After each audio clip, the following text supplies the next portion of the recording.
certo? Já é um texto formado, tá?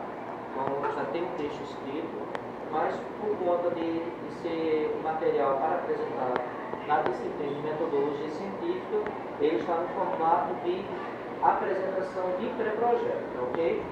Então, o título desse trabalho é o uso da tecnologia e robótica educacional adaptadas à acessibilidade com promotoras do desenvolvimento cognitivo de crianças com transtornos diferenciados na RPA 2 da Rede Municipal de Ensino.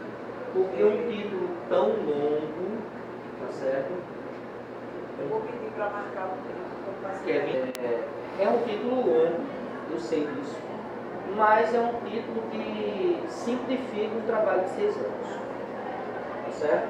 Que passou por diversos enfoques e o último momento, que foi há 3 anos atrás, foi de fato trabalhar esses transtornos diferenciados dentro da RPA2 da Rede Municipal de Recife.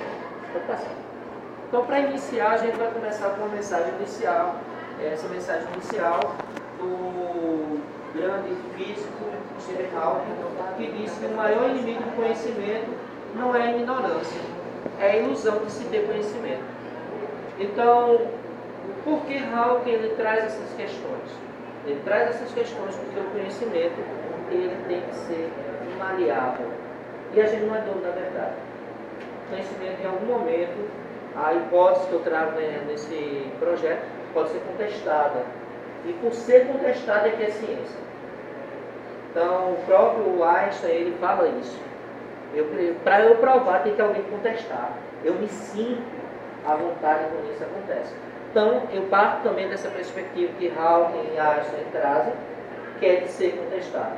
Não é uma tese absoluta, é uma tese que está sujeita a perspectivas diferenciadas. Pode ser que na RPA3 ou lá no município paulista ou no Cabo, isso não dê certo, por N fatores.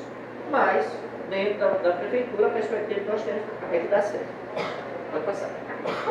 E aí, a gente traz, logo para iniciar, alguns agradecimentos. Agradecimento a pessoas que ficaram nessa memória desse trabalho. Desde lá do primeiro momento, quando a professora Alcineide Cabral, professora doutora em História da Universidade Federal Rural de Pernambuco, me iniciou no trabalho científico, me iniciou como pesquisador. Em seguida, o professor Michel Zaidan, que deu apoio em algumas cadeiras que eu paguei no mestrado de História, ao grande professor doutor em Educação Miguel Arroio, que de fato me colocou na postura de pesquisador e me ensinou uma metodologia que eu pratico em sala de aula. Ele é discípulo de Felipe Perrenot e passou isso em 2 capacitações na Prefeitura de Olinda e, pelo contato que eu tenho com ele, me fez prosseguir na minha carreira seguindo esse tipo de filosofia.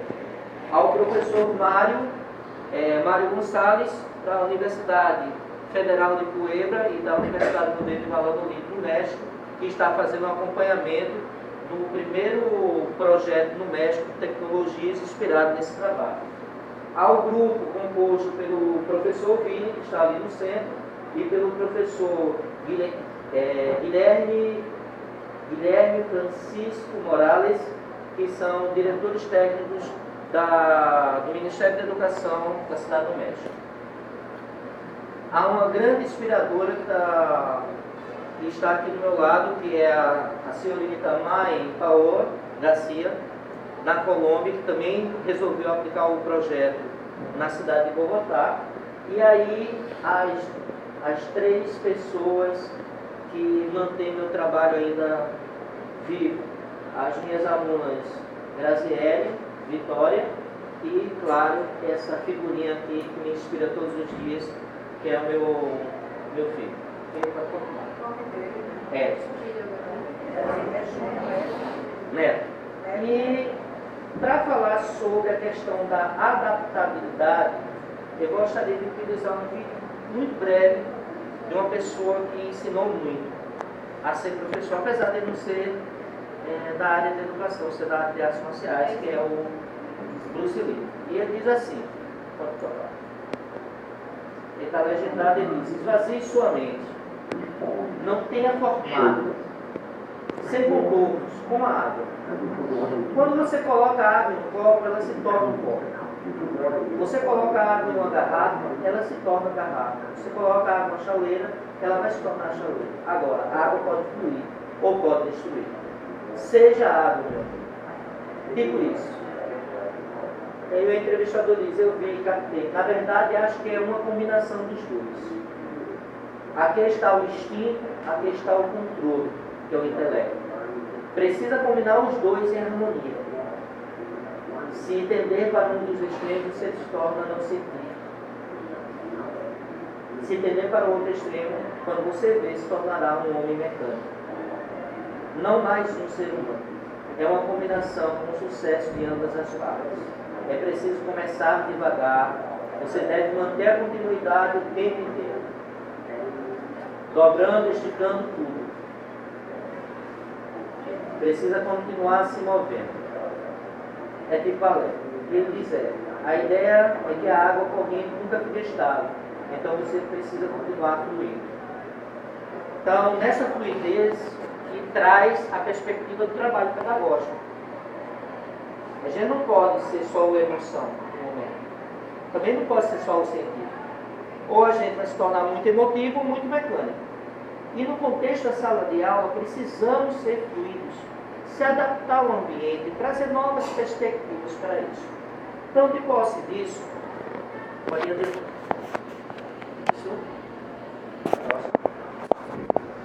Nesse mundo cada vez mais tecnológico, os nossos alunos, eles estão trazendo. Já há uns 7 anos atrás, já vem o Facebook com muita força, o YouTube com muita força, os celulares podendo filmar, a gente está podendo modificar o jeito de conversar com as pessoas, o pessoal tecla, conversa com mensagem. Então, enquanto professor, como é que a gente vai trabalhar com essas novas tecnologias? Essas novas tecnologias têm que servir para aprendizagem. Então, num contexto e uma comunidade carente, como são na R62, onde quase todos os alunos, independente do contexto, têm um celular em casa que está com acesso ao Wi-Fi, como é que eu posso utilizar isso como instrumento fortalecedor para o meu ensino, na minha sala de aula? E aí vem a perspectiva. E a criança especial que tem acesso a isso, consegue brincar, como é que eu vou utilizar isso para também fazer com que ela aprenda? Pode passar.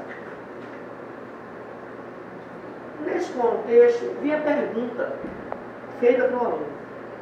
Qual o problema? Qual é o problema que nós temos? Fazer na nossa aula uma perspectiva de uso tecnológico e adaptá-la. Fazer com que a tecnologia que tu tem dentro de casa sirva como um instrumento meu, enquanto professor, para te ensinar.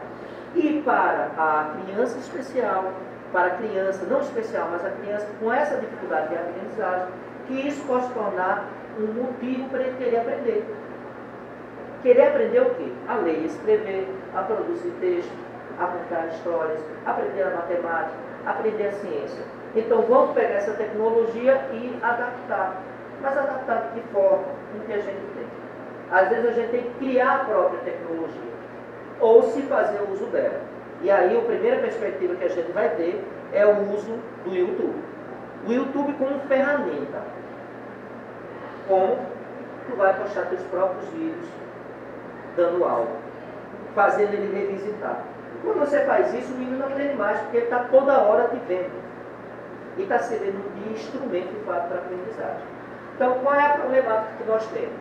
A problemática é uma RPA, onde a gente tem várias escolas com material que está ali acumulado e a gente precisa usar. Agora, usar de forma que ele aprenda. E também, por outro lado, pegar a única tecnologia que ele tem em casa, que é o celular, às vezes um notebook que foi dado pela prefeitura, outras vezes um computador velho, ainda de gabinete, e fazer com que este material que ele tem se torne um mote para a sua educação.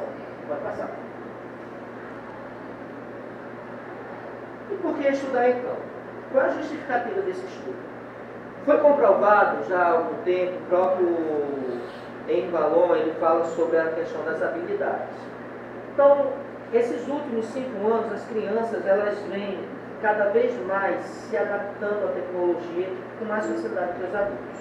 E se percebe que nesse transitar dessas habilidades, o desenvolvimento tecnológico, ele está muito aflorado, então eles se interessam por tudo que é tecnológico. E a sala de aula está sendo um lugar desagradável, porque é basicamente mecânico, de lápis, caneta e livro. E o livro nunca traz o que ele quer ouvir, o que ele quer estudar. Então, na área da tecnologia eu tenho isso. Então, por que não adaptar isso? Então, por si só, o fato de já existir tecnologia já é uma justificativa do trabalho e a gente pesquisar isso. Por outro lado, também dá vazão aos pais que essa tecnologia que ele está levando para casa é instrumento educativo. E ele tem que encarar que o seu celular, o YouTube que o seu filho vai ver, é um instrumento educativo para ele mudar o seu jeito de ser e fazer com que ele desenvolva. Nós temos alunos que eles dizem, eu não gosto de ler, mas estão lá teclando no WhatsApp com o coleguinha. Estão começando a fazer abreviações ali com um jeito e um linguajar diferente. Então, por que não pegar esse momento, que é o momento de escrita dele, e adaptar para o que a gente quer trabalhar na área da linguagem? Pode passar. E qual é a meta que a gente desenvolveu? Qual é o objetivo? Onde é que a gente queria chegar quando desenvolveu isso? Quando eu falo a gente queria chegar, é que o projeto deixa de ser individual. O conceito de pesquisa passa a ser de um grupo de alunos que vem te acompanhando, que resolveram também pensar dessa forma. Então, qual foi essa meta? Compreender os problemas de mobilidade urbana dessas pessoas com deficiência, que já eram difíceis de chegar, nessa cidade de Recife, bem como desenvolver soluções criativas para aliviar as dificuldades que as pessoas com deficiência têm para o movimento, com o uso da robótica livre com o LEP e das tecnologias educacionais para melhorar a aprendizagem. O que é isso? A gente tem um material, a robótica. Tinha que dar vazão. Tínhamos crianças com problemas de mobilidade. Elas queriam aprender, mas podiam chegar na escola.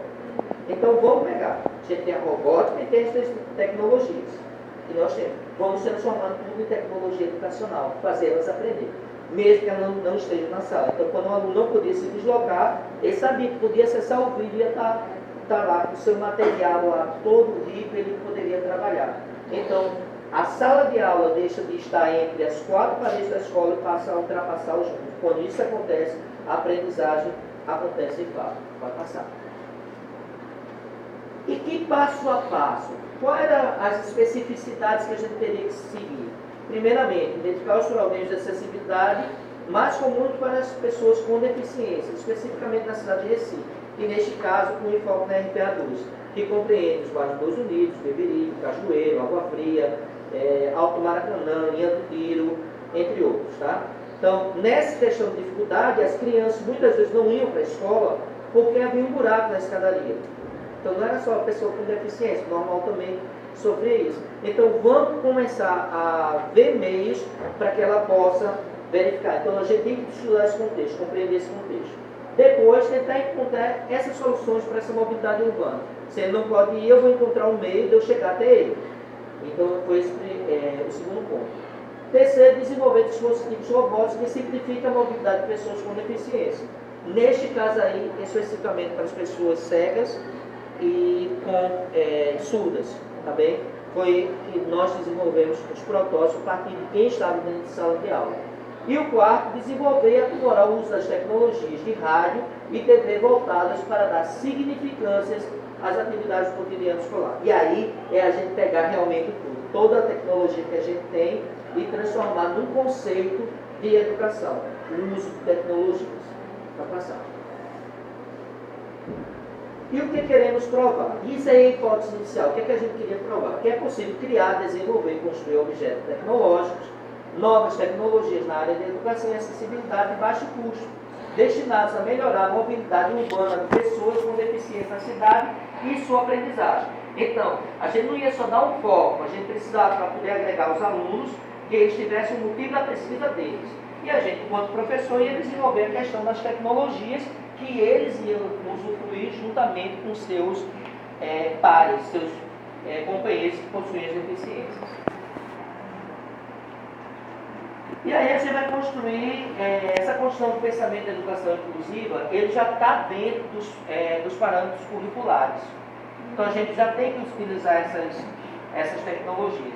O que foi que a gente se apropriou? A gente se apropriou do documento do MEC, de como deveriam ser utilizadas essas tecnologias e faz as adaptações à questão local.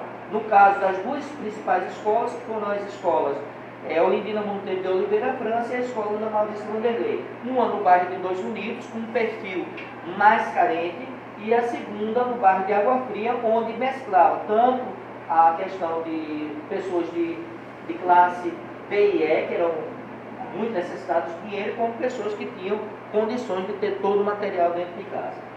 Então, quando a gente vai desenvolver esse contexto, lá o Felipe Renault, ele vai dizer o seguinte, olha, nós vamos ver cada indivíduo, cada avaliação desse indivíduo, na sua aprendizagem ser individualizada. Então, não adianta você querer fazer uma meta para toda a tua turma. Você tem que fazer metas individuais para cada um dos alunos. E deve se apoiar nisso. É trabalhoso, mas você vai ver como esse crescimento ele vai ser maior. Então, o Perrenot ele coloca isso, em contrapartida, Valon disse, olha, intensifique as habilidades do teu aluno. Se ele está com a habilidade para desenvolver a questão da fala, intensifica a fala. Se ele está com a habilidade para a escrita, intensifica a escrita. Então, partindo das duas premissas, avaliar individualmente cada aluno e desenvolver também as habilidades individuais de cada aluno, é que a gente centrou todo o projeto. Pode passar. E quais vão ser as metodologias utilizadas? Como vai ser o passo a passo disso aí? A gente vai criar uma rotina do uso do YouTube, primeiramente. Vai chamar esse uso do YouTube de TV Escola, certo? Então, não é um parâmetro que é ensinado para a gente pelo Salto para o Futuro, que é um programa de TV Escola específico, mas a gente vai utilizar a ferramenta do YouTube como TV Escola. Em segundo momento, a gente vai utilizar a ferramenta de rádio web e de rádio interna, por rádio de página. Então, a gente vai, tudo que o aluno produz, a gente transforma em vídeo, em áudio e também é exposto para os próprios colegas ouvirem. Então, esse vai ser o primeiro passo. O segundo passo é trazer um cotidiano da robótica como instrumento de desenvolvimento da leitura e da escrita, através da reprodução literária e depois da reprodução pictográfica, através dos bonecos, e depois da reprodução literária do entendimento dele. Em terceiro, a gente vai pegar um instrumento também de robótica, que é um instrumento chamado NXT, que tem uma linguagem de programação para ensinar matemática, ensinar geometria e ensinar a leitura e escrita também através da linguagem de programação. Então, esses vão ser os primeiros passos. O segundo passo é o passo da montagem, do trabalho motor. Quando a gente começa a trabalhar a questão da motricidade, principalmente nas crianças de segundo, terceiro ano, para eles saberem mexer com peças pequenas, a gente começa a corrigir a coordenação motora fina deles, fazendo eles também escreverem com uma letra mais legível. Então, o processo ele é muito demorado, mas dá para ser trabalhado se for pontuado com uma rotina. Então, primeira coisa que a gente cria nessa metodologia é uma rotina. Essa rotina vai ser norteada por avaliações diárias, onde o aluno vai ser observado diariamente em que avanços ele deu. E ao final dessa semana a gente vai fazer uma avaliação geral, onde o aluno também vai colocar o que ele aprende para a gente e vai nos avaliar. Porque pode naquele processo, meu processo de avaliação, de analisar ele, na hora que eu expliquei não ter sido uma explicação adequada. Então o aluno que avalia. Então ele vai dizer, olha, o senhor falhou nisso, o senhor foi ignorante nisso, o senhor poderia ter corrigido tal fato. Na próxima semana a gente vai fazer essas correções. Então cria-se uma rotina a partir dessa rotina, onde o aluno é avaliado por ele próprio e avalia o professor, e o professor avalia o aluno e avalia a si mesmo. Desse conjunto a gente consegue fazer essa rede de aprendizagem acontecer. Pode passar. Então aí vocês vão ver os primeiros resultados, que são resultados práticos do trabalho para a mobilidade, que são as bengalas eletrônicas que nós desenvolvemos para, no caso, EDN. A gente tem 4 fotos aqui, certo, expostas no nosso quadro, que representam os 5 protótipos de bengala desenvolvidos inicialmente, e hoje a gente está com um protótipo que está indo para o mercado, acho que nos próximos 8 meses, para ser de fato testado pelos técnicos da prefeitura. Como é que funcionam essas bengalas? Essas bengalas, elas funcionam em 2015. E aqui é a escola onde foi aplicada o projeto. Percebam que o nível de matemática, ele reduziu, era muito reduzido. O pessoal não trabalhava, conseguia aprender matemática. Por quê? Não tinha ninguém que desse um enfoque na robótica como matemática. No ano de 2016, onde a gente começou a aplicação do projeto específico da escola, vocês vão perceber que ele consegue ficar, inclusive, acima do nível municipal. Aqui é o nível municipal e aqui o nível da escola, tendo um rendimento acima do municipal de 25%. Tá? No ano posterior, que foi o ano de 2017, onde a prática já estava na escola, esse índice subiu para 57%. Então, tendo esse dado, isso aqui só na área de matemática. Quando a gente vai ver na área de português, próximo slide, por favor. Na área de português, a gente vai ver um índice ainda maior, onde esse índice, ele não era equiparado ao do município, como vocês podem perceber, mas na aplicação do projeto, ele sobe 125% na área de português, por conta da pesquisa e do trabalho de vídeo. No ano posterior, onde a professora resolveu utilizar a robótica apenas, não utilizar a tecnologia de vídeo, ele decai em 25%. Então, por esses dados aqui, a gente tem uma prova que quando a gente usa a tecnologia da robótica, de fato, associada também à tecnologia de audiovisual, a gente consegue rendimentos exorbitantes dentro da área de ensino, porque eles se sentem proprietários daquilo que produzem. Eles se sentem coautores do trabalho, ok? Pode passar. Que conclusões a gente teve? Primeiro, a confirmação da hipótese. É possível criar tecnologias a partir do uso disso com os alunos e que esses alunos vão ter desenvolvimento acima da média municipal e estadual. A gente conseguiu partir disso. Mas também vem a discussão. Em municípios que não têm essa tecnologia, será que isso funcionaria? Então, é uma discussão que a gente está trazendo para a gente mesmo e tentar desenvolver em outros municípios.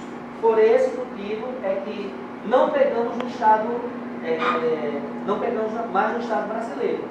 E sim, quando o professor Mari e a Mauen, elas estão levando para 2 ambientes hostis à tecnologia. No caso do México, onde as escolas não têm tecnologia nenhuma dentro de sala de aula, mas os alunos eles têm os celulares, e na Colômbia, onde o uso de celular dentro de sala de aula é proibido. Então a gente quer testar nesses 2 países. Temos aqui isso, mas os 2 se propuseram fazer o teste. Por isso estamos com essas salas no mesmo. Então, partindo da premissa que é possível criar, a gente quer provar isso também em outros ambientes. Que essa tecnologia ela vai, de fato, mudar a vida dessas crianças. Vamos começar? E aí está uma parte da bibliografia, tá certo? Aí só tem dos 15 livros que nós trabalhamos, tem, se não me engano, 8 em alguns sites, mas hoje a nossa bibliografia é composta por 57 livros. Então temos quase todos os livros de Perrenot, entre as 10 habilidades para o ensino, 10 maneiras de avaliação, trabalhamos com o Valor, com Paulo Freire na questão da pedagogia da autonomia, pedagogia do oprimido, tá bem? Então, essa perspectiva que nós trazemos é uma perspectiva perrenoriana de ensino, alicerçada pelas questões das habilidades de valor.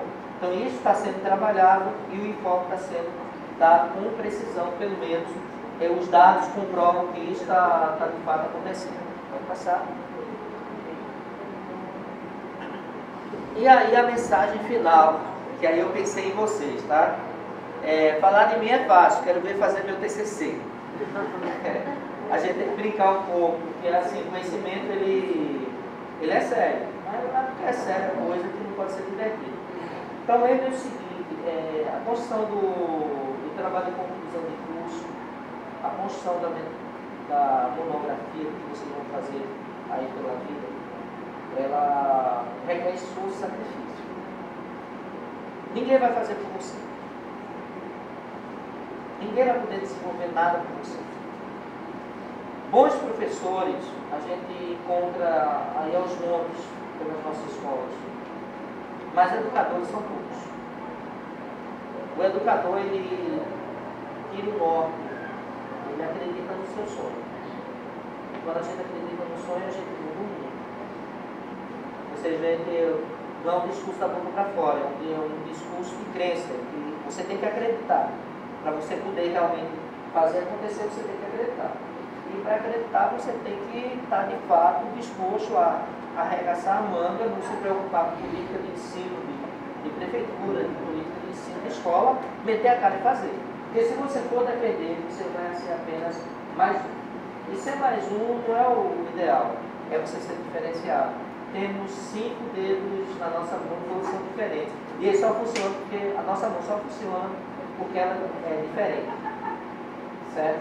Então, nessas mudanças a gente tem que levar. E para trazer essa perspectiva, eu gostaria de encerrar definitivamente com um exemplo, tá? Esse cara